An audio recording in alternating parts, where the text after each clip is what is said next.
Salut tout le monde, c'est Addison Targaryen et aujourd'hui, pour la première vidéo de ma chaîne, j'ai décidé de vous faire les 10 morts les plus mémorables de Game of Thrones.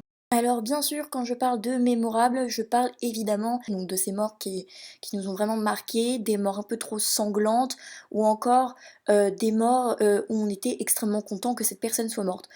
Exemple, Joffrey Baratheon. Alors évidemment, c'est une liste non exhaustive, puisque 10 morts, en fait, on a tellement de morts marquantes que ça va être difficile de toutes les citer.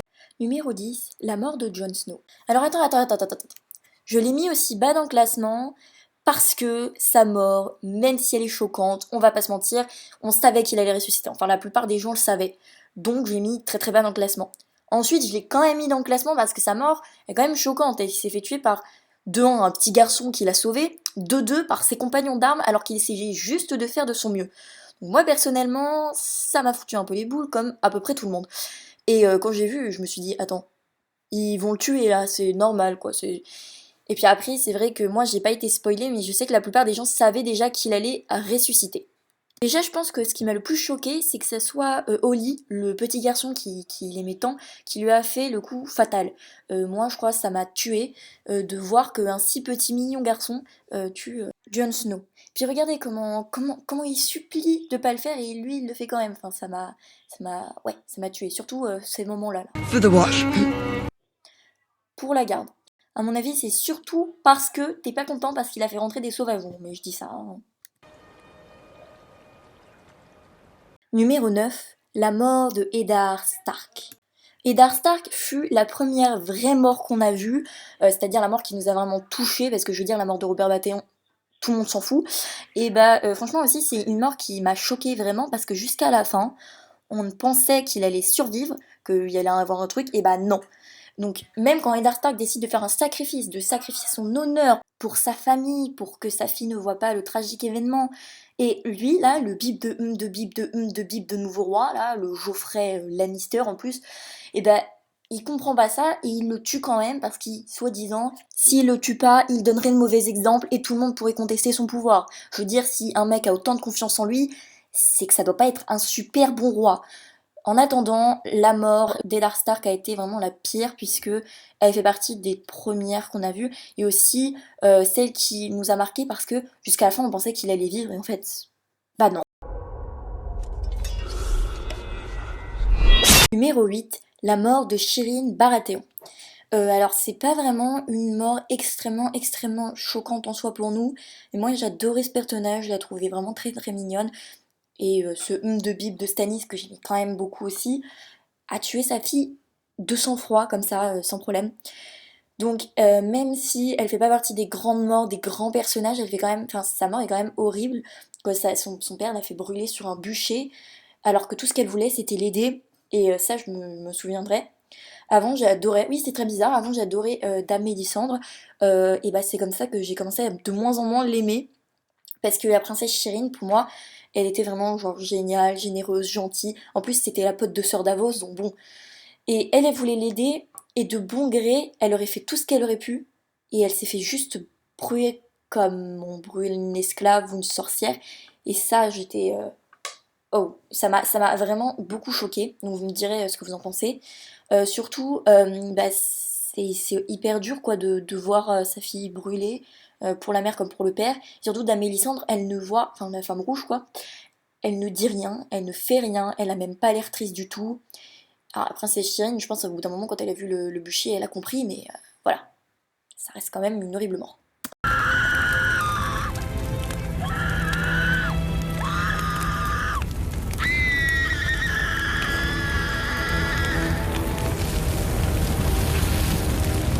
Numéro 7, la mort de Viserys Targaryen. Alors bon, je pense que tout le monde est d'accord sur le point qu'on est très content quand il est mort, même si au début il avait l'air sympa, c'était un vrai connard en fait, mais voilà, elle fait quand même partie des morts extrêmement douloureuses et extrêmement donc douloureuses physiquement, hein, extrêmement bizarres, non parce que je veux dire quand il se prend enfin, quand il se prend la casserole d'or chaud sur la tête, c'est quand même assez dégueulasse. Surtout il y en a qui se sont éclatés à stopper pile à ce moment-là, donc voilà. Et d'ailleurs, à ce moment-là, j'adore la réplique de Drogo, une couronne pour le roi. Voilà, c'est mon petit kiff, voilà. A crown for a king.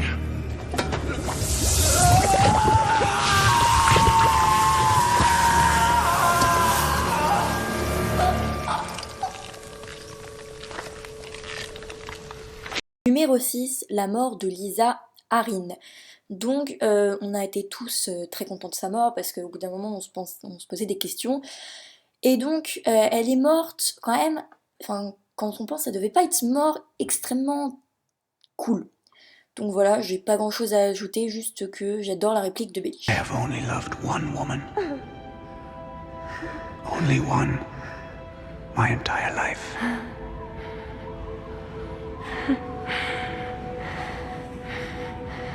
Your sister.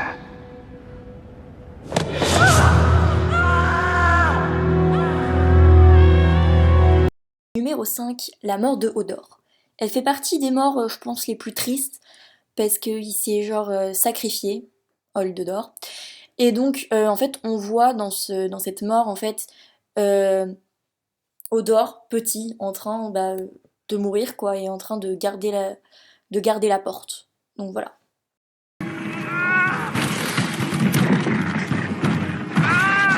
Hold the door! Hold the door! Hold the door! Hold the door! Hold the door! Hold the door! Numéro 4, la mort de Ramsay Bolton. Oui, j'ai dit Ramsay. Donc, malgré le fait qu'on a été tous très contents de le voir crever, c'est quand même assez horrible sa mort. Je veux dire, il se fait bouffer par ses chiens. Donc, on voit très bien d'ailleurs Sansa faire un petit sourire à la fin.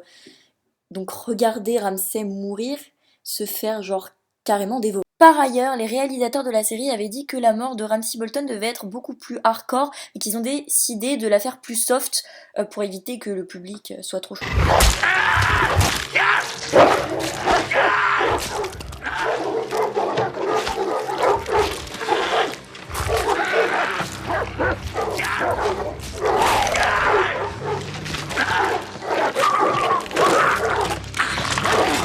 Numéro 3, la mort de Joffrey Baratheon.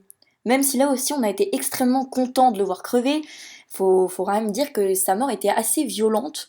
Donc on voit tout le parcours en fait qui est assez drôle, du parcours où il humiliait son oncle et jusqu'au moment où il crève. D'ailleurs je trouve ça extrêmement bien fait, enfin, je veux dire on voit les yeux qui sortent des orbites, le sang qui coule, enfin voilà, et on voit bien aussi la tristesse de Cersei, enfin c'est un... Joffrey!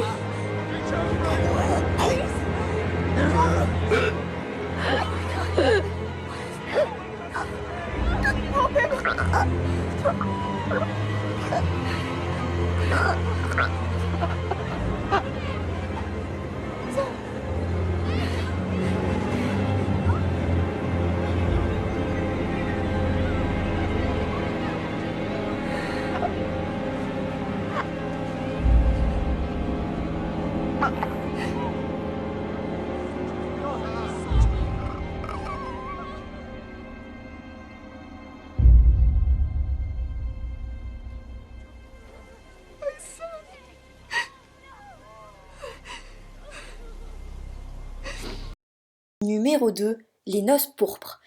Alors oui, les noces pourpres, je les ai pas mis en premier, donc vous verrez pourquoi, parce que même si selon moi c'est une mort extrêmement, extrêmement, extrêmement violente, ce n'est pas la plus violente, même si on voit en fait la plupart de nos personnages préférés mourir, comme Robb Stark, Catelyn Stark, la femme de Robb Stark, je me souviens même plus de son prénom, et Vangry aussi, j'avais pas suivi, mais c'est vrai que Vangry est mort aussi.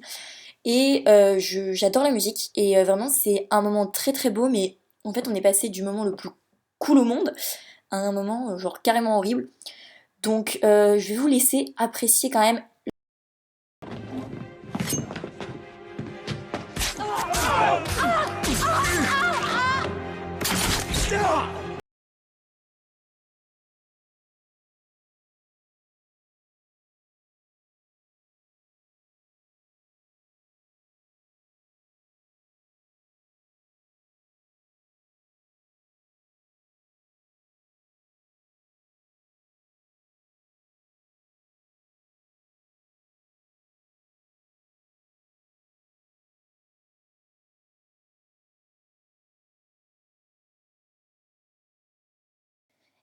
Numéro 1, la mort de Oberyn Martell. Hein, vous pouvez le dire autant que vous voulez, pour moi c'est la mort la plus horrible qui soit. Donc en fait, c'était un combat entre Oberyn Martell et la montagne. Donc quand Oberyn arrive à le foutre par terre, il veut absolument qu'il fasse des excuses pour avoir tué et violé sa sœur Elia. Mais lui il veut pas les faire et pendant un moment d'hésitation, il s'est fait carrément foutre par terre. Et c'est comme ça qu'il est mort. Enfin, à force de faire de la parlotte, il a fini par crever. Et ça, c'est vraiment dommage parce que c'est un personnage hyper classe. Hein, on est d'accord sur le point que Oberyn est un personnage super classe, l'a été et le sera toujours. Hein, c'est un grand classique. Et d'ailleurs, j'aime beaucoup les deux. Même la montagne qui me paraît un peu connard, j'en peux plus de ces trucs genre Oberyn, tu sais qui je suis? Oui, un homme mort. D'accord. Donc vous voyez que là, ça s'inquiète. Et lui, quand il gagne, il arrive à tout foutre par terre. Littéralement. Dis son nom. Tu l'as violé. Tu l'as tué. Tu as tué ses enfants. Dis-le. Elia Martell. Dis-le.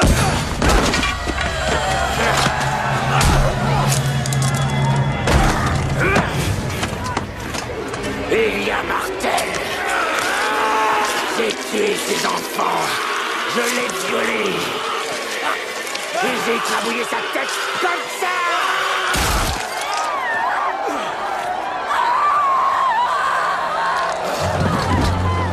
Donc voilà, c'est la fin de ce top.